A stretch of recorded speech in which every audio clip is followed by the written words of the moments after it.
This is the IELTS listening test. You will hear a number of different recordings and you will have to answer questions on what you hear. There will be time for you to read the instructions and questions, and you will have a chance to check your work. All the recordings will be played once only. The test is in 4 parts.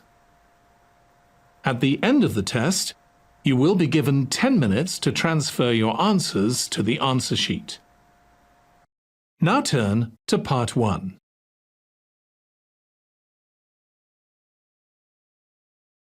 Part 1.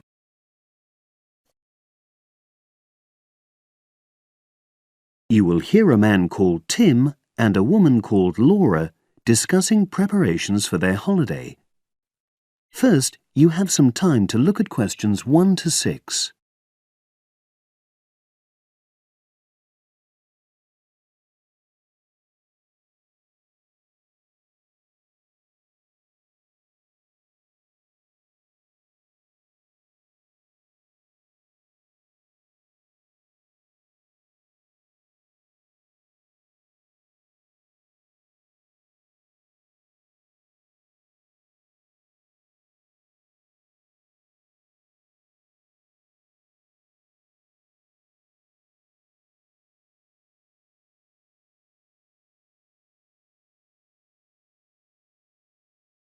Now we shall begin.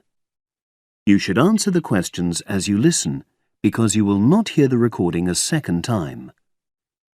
Listen carefully and answer questions 1 to 6.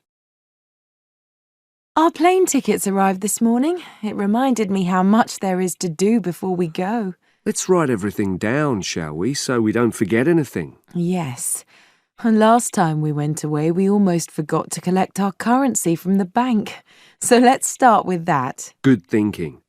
And wasn't there an appointment you said you'd got to cancel? Yes, the hairdresser.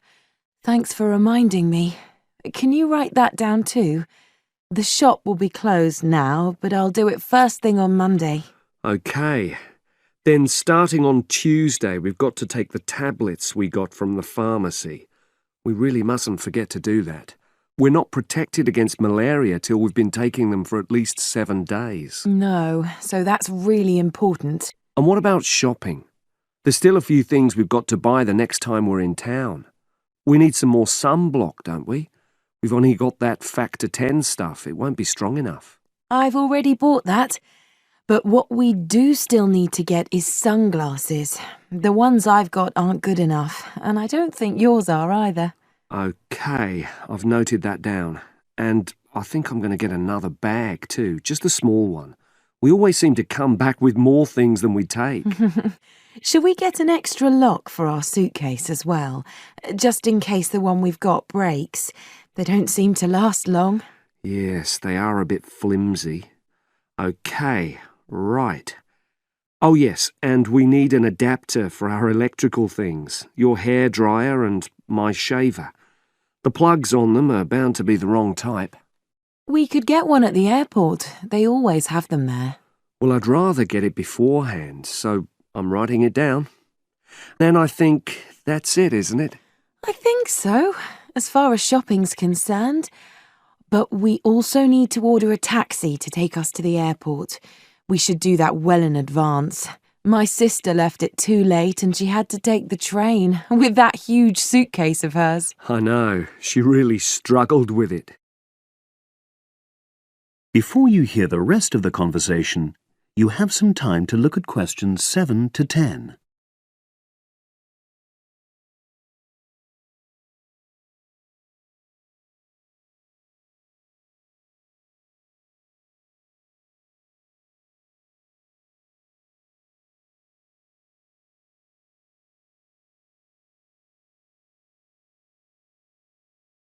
Now listen and answer questions 7 to 10. Now let's see. Your mother said she'd come in regularly while we're away, so what do we want her to do? I'll write some instructions and we can give them to her tomorrow. Good idea. Well, the cat's the main thing. OK. Feed the cat.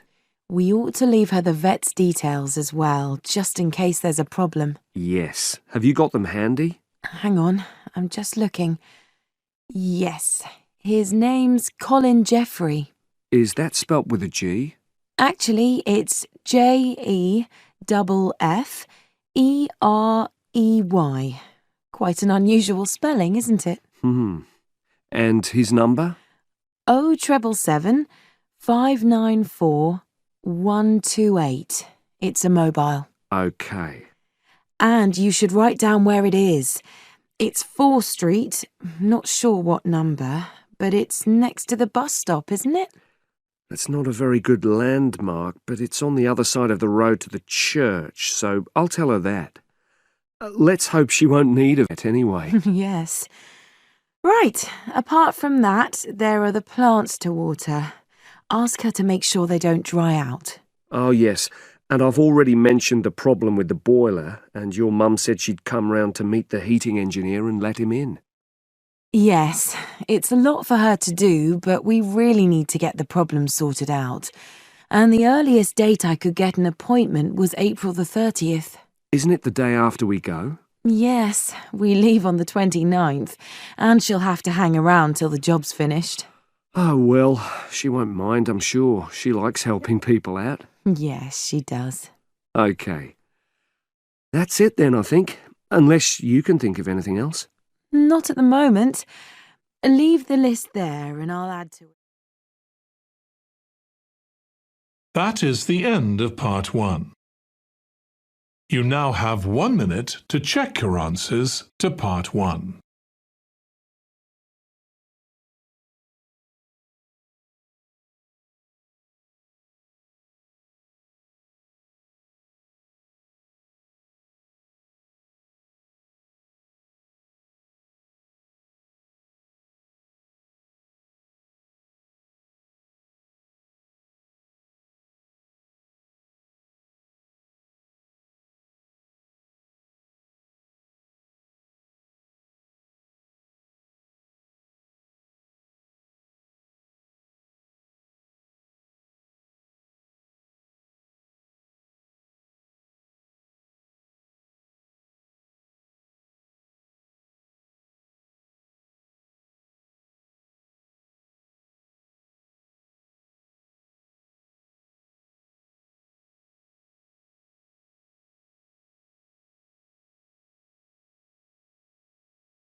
Part 2.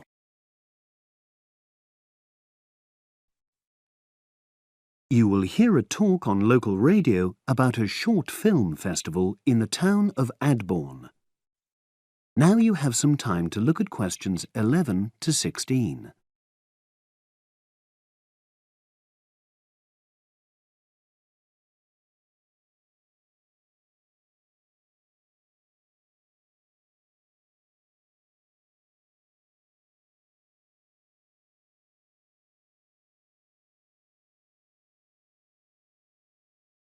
Now listen and answer questions 11 to 16.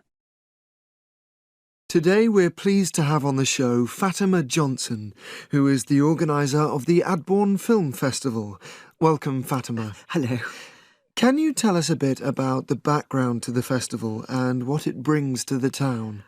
Well, the festival was started in 1996 by the then Mayor of Adborn, Joanne Smith. She wasn't a filmmaker herself. She'd actually been a very energetic tourism development officer for many years. But Adborn had run a classical music festival, which had been becoming less and less popular in recent years. Joanne was looking around for something to replace it and to use funds allocated to it to promote something which local people can enjoy. Great. So, tell us about the festival nowadays. Well, it's held in the last 2 weeks of August every year, and short films from all over the world are shown in 3 places, in the theatre and our 2 cinemas. Several films are shown in 1 performance, and the whole thing lasts about 90 minutes. Tickets are very reasonably priced.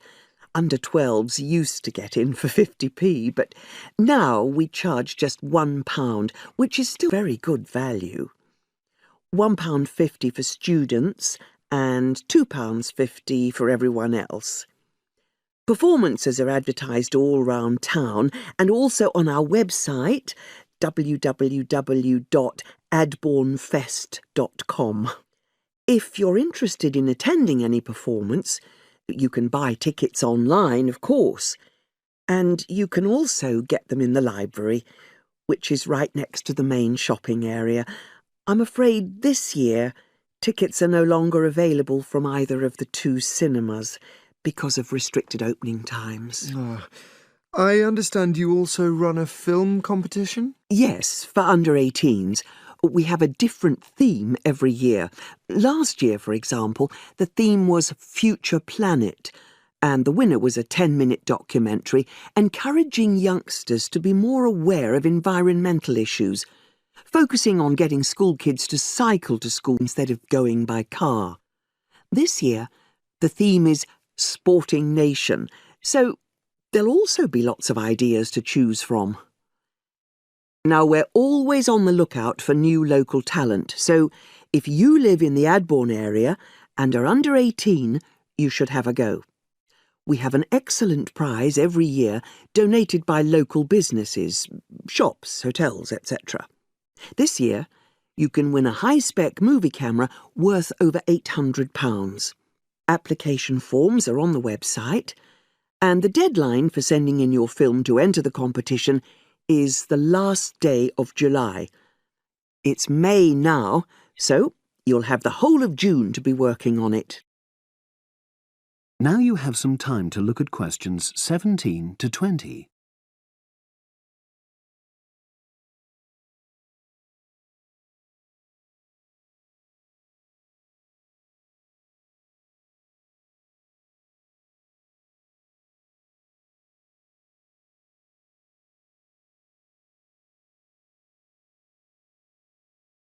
Now listen and answer questions 17 to 20. And what are the judges looking for? Well, although we choose very topical issues like the environment, we're not looking for propaganda, trying to get people to do something. Instead, we're looking for a new angle, a fresh way of looking at a theme. And of course, because it's a short film festival, it's not really about a fully worked story with well-rounded characters. It's more about good photography, conveying things visually. And who judges the films? A panel of 3 people who know a lot about film. We've used the same judges for many years, and we're very happy with their expertise. One thing we probably will change next year, though, is we want to add another class and another prize for older filmmakers. We'll keep it at a maximum of 10 minutes, though. The length works well for our festival. We also want to use different venues for the film shows, such as community centres and at least one school. It might make performances more accessible to a wider audience. We did explore the possibility of having late-night showings, but that's unlikely to happen in the coming year. So, as I say, if anyone's interested in submitting a film for our competition, go onto our website and you'll be able to access everything.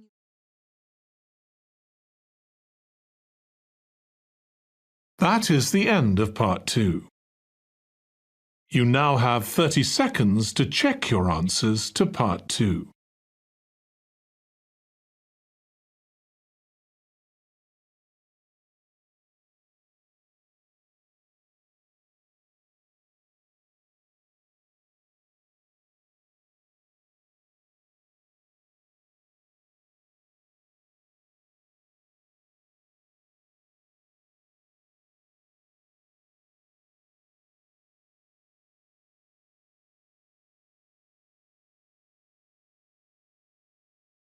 Part 3.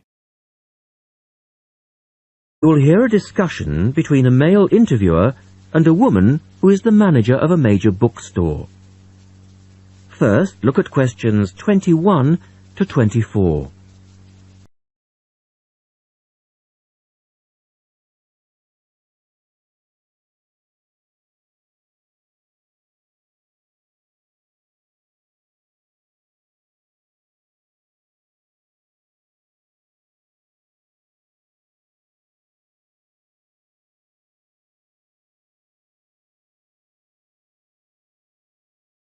Listen to their conversation and answer questions 21 to 24. The start of a new academic year is a challenge for booksellers. Lee Rogers talks to one major bookstore manager. Jenny Farrow, you're the manager of Dalton Books, and you sell an awful lot of books to students, don't you? Yes, we do. How do you manage to make sure that you're going to have the books students need when all the new courses begin? Basically, we make preparations long before they arrive. Like all other major book retailers, we have a database of information, and using that, we contact course conveners in May and ask them to send us their book lists. How many books are we talking about? For one course? Yes, as an example. An average course requires about 30 books. We ask lecturers to indicate whether a book is what we call essential reading, get it, or whether it's what they would term recommended reading, or whether it's just a supplementary text that they tend to refer to as background reading. What about predicted buyers? It's not a perfect system, unfortunately. If a lecturer tells us that he expects us to sell 100 copies of a book, we know that we could actually sell anything from 50 to 150. That's why in practice, when it comes to ordering, it's a lot safer to go by the previous year's sales figures, if that's possible, of course, if we've sold the book before. We also build other factors into the equation, including the type of course that the books are for, the student's year group, and a measure of our own judgment. And these criteria make a fairly accurate guide? As accurate as we can be, yes. Look at questions 25 to 30.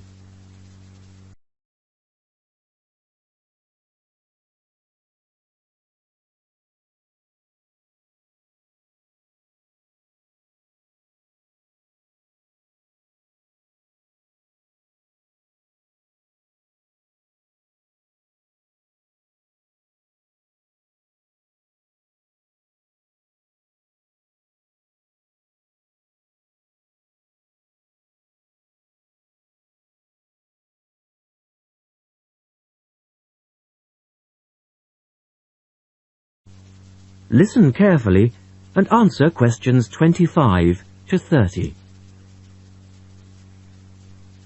What about the publishers? Do they take an active role in promoting new books? Certainly. The academic and professional publishing market is worth about £700 million a year, so publishers go to some lengths to make sure their books are known. The standard procedure they use is to mail out catalogues to lecturers or colleges and universities. That's been the main form of promotion for years. Now, of course, they can also post details of new or revised works on websites. Some even go so far as writing individual letters to the appropriate lecturers in order to let them know what's coming up. The lecturers then contact you if they're interested? That's right. The publishers send us, the booksellers, inspection copies. Lecturers can then get a free copy and decide whether it's going to be suitable for their course. And how does it go, and who helps them most? I think lecturers are best placed to understand the students' needs. Often the critical issue is what represents value for money for students. This is more important than price per se. Do students actually buy books before they start the course? Apparently, a large proportion of students wait to see what they need. Students have a firm idea of what constitutes a good book, so they tend to give themselves time to look at all the options before making a choice. They tend to go for books that are clear and easy to use.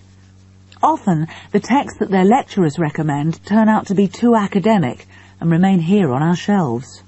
Well, that was Jenny Farrow. tomorrow. That is the end of part 3. You now have 30 seconds to check your answers to part 3.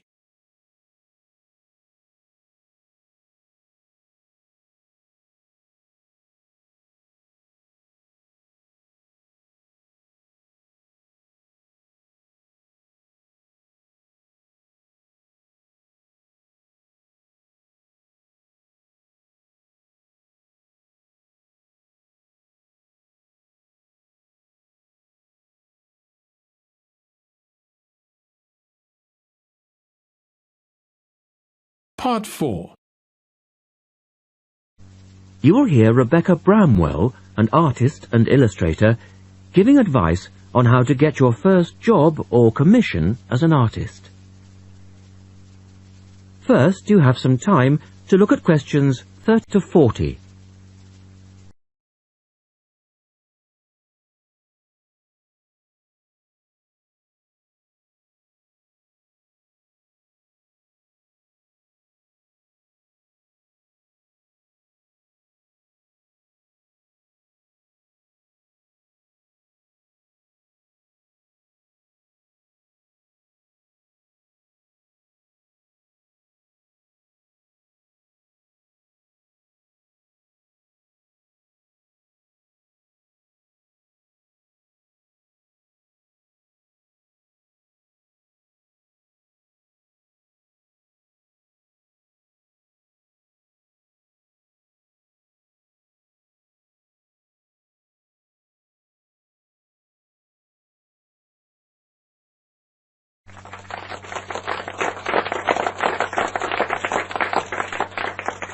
I'd like to introduce Rebecca Bramwell, an artist and illustrator who has come along today to talk to you all about getting your first job or commission as an artist. Over to you, Rebecca. Thank you for inviting me. I remember when I graduated back in 1983, I was very excited about getting my first commission. My degree was in fine art, and I'd worked long and hard to get it. I was an enthusiastic student, and I never found it difficult to find the incentive to paint. I think as a student you're pushed along by fellow students and tutors, and the driving force is there. However, when you leave college, you find yourself saying things like, I'll have one more cup of coffee and then I'll sit down to work. I hate to admit it, but I say it myself. Finding the inspiration or getting the right paper that's a problem. It's you. In my view, there are a number of reasons why this happens. It's a real challenge making a decent living as a new artist. You have to find a market for your work. Often you work freelance and need to take samples or portfolios of your work from place to place. These experiences are common to a lot of professional people. But artists also have to bare their souls to the world, in a way. More than anything, they want praise. If people don't like what they create, then it can be a very emotional and upsetting experience hearing them say this. I began to realise that these problems were preventing me from having a career in art, and so I decided to experiment. I was a painter, but I started to dabble drawing pictures for books, cards, and this offered me the opportunity to become more emotionally detached from my work. I was no longer producing images from the heart, but developing images for a specified subject, taking a more practical approach. I began to develop a collection of my illustrations, which I put into a portfolio and started to carry around with me to show prospective clients and employers. But it was still tricky because publishers, for example, want to know that your drawings will reproduce well in a book. But without having had any work published, it's hard to prove this. Having a wonderful portfolio or a collection of original artwork is of course a first step, but what most potential clients would like to see is printed artwork, and without this evidence, they tend to hold back still when it comes to offering.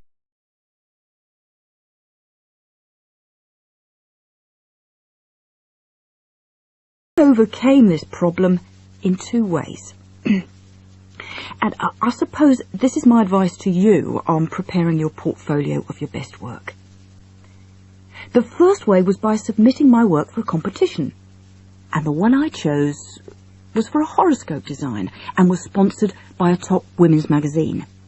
There are a few of these competitions each year, and they offer new illustrators an opportunity to showcase their work. The other approach I took was to design and print some mock-up pages of a book. In other words, I placed some of my illustrations next to some text in order to demonstrate how my work would look when it was printed.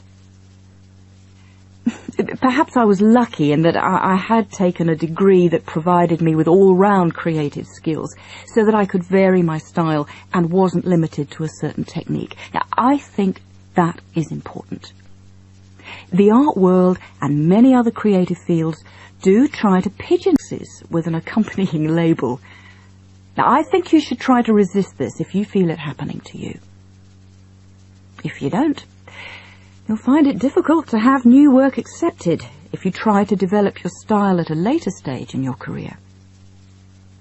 Nevertheless, when you start out, and particularly when you're going for an interview, it's important not to confuse people by having a lot of different examples in your portfolio. One remedy for this is to separate your work into distinct categories. In my case, I did this by dividing my design-inspired illustrations from my paintings. It's then easier to analyse the market suited to each portfolio, such as magazines, book jackets, CD covers, etc. Working under two names is also useful, as it clarifies the different approaches and offers a distinction between them. For artists to be recognised in anything other than the pigeonholes that they've been placed in, well, luckily these barriers are slowly being demolished. So I really do...